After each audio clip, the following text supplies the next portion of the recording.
In 1994, Formula One was suddenly thrown into turmoil.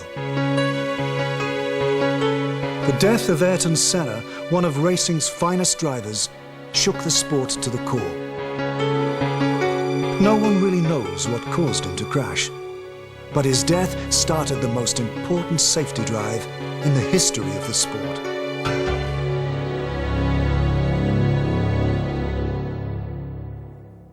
When you look back over Formula One across the decades up until '94, safety never really gets a mention. It's a landscape full of danger and high adventure. But behind the bravado, people's lives were being wrecked. It seems crazy looking back on it now, but some drivers openly courted danger. Sterling Moss was one. To him, racing was a form of Russian roulette. You'll never know when the chamber will come up loaded, he said. Without the danger, there wouldn't be any point to it. Moss liked it that way. But pointless risks were not for everyone.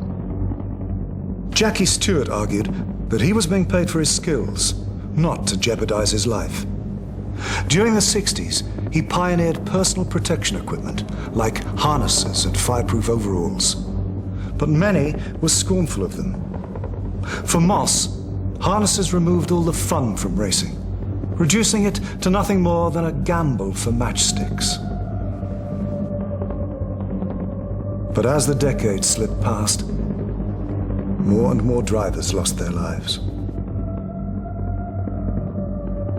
The American, Dan Gurney, once tried to count all those he'd known who had been killed. He gave up when he got to 57. When Gilles Villeneuve was killed in '82, there was sadness. But the prevailing tone was that fatalities were in the very nature of the sport. 12 years later, that tone would suddenly change. On Friday, 1st of May, 1994, Ayrton Senna, 3 times Formula One world champion, arrived for work. The omens at the Imola track that weekend were bad. By Sunday, 2 drivers would be dead, and 3 others lucky to be alive. First was Rubens Barrichello. He launched his Jordan into a tire wall. The impact forced his tongue down his throat. He narrowly escaped suffocation. On Saturday, the young Austrian Roland Ratzenberger smashed into a concrete wall. He was killed instantly. Then on Sunday, race day, J.J. Leto stalled his Benetton on the start line just before the green light. Behind, the Lotus of Pedro Lamy careered into him like a bomb. Miraculously, both men walked from the wreckage. The race was restarted, and Senna powered into the lead ahead of Michael Schumacher. It has been said that Senna was in emotional turmoil because of the weekend's events. He was 2 races down, and his Williams team were desperate for a win. On lap 6, as Schumacher chased Senna hard into Tamburello, he reported that the Williams looked like a stone skimming water. Senna led into lap 7 and urged his Williams on.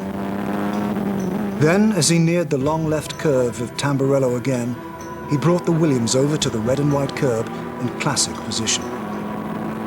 Suddenly, at 190 miles an hour, the car plowed off the track. In the 1.8 seconds it took to reach the concrete wall, Senna managed to claw the speed down to 130. It wasn't enough. A wheel flew off and a trailing suspension arm pierced his helmet just above his right eye. The car spun back onto the track and slid to a halt. There was one final movement in the cockpit. 6 hours later, one of Formula One's most popular and fearless drivers was pronounced dead. Niki Lauda summed up the mood when he said, "For 12 years, God had his hand on Formula One. That weekend, he took it away." There had been accidents on the Tamburello Bend before. In 1989, Gerhard Berger had rocketed into the same concrete wall, exploding into flames. He escaped with minor fractures and second-degree burns. After the accident, Berger asked the track officials if the wall could be moved back. "No," they said. "There's a river behind it." Berger never forgave himself for accepting their refusal. With the safety of drivers so tragically brought into focus, Max Mosley, president of the FIA, launched his zero-option policy. His goal? Zero mortality in the sport. Suddenly, safety had become a critical issue. But the rush of new rules designed to protect the drivers, slow cars down, and improve track safety caused much friction between Mosley and the drivers. Eventually, the drivers won the right to have a say, and the foundations for consultation across the sport were laid.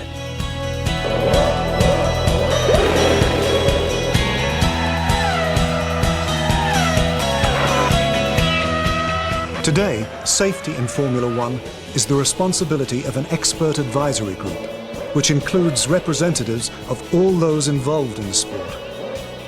This group makes safety recommendations to the Sports General Assembly, who then issue the rules. Rules that strive to ensure zero mortality in Formula One. And the Tamburello Bend? That was made safer, eventually.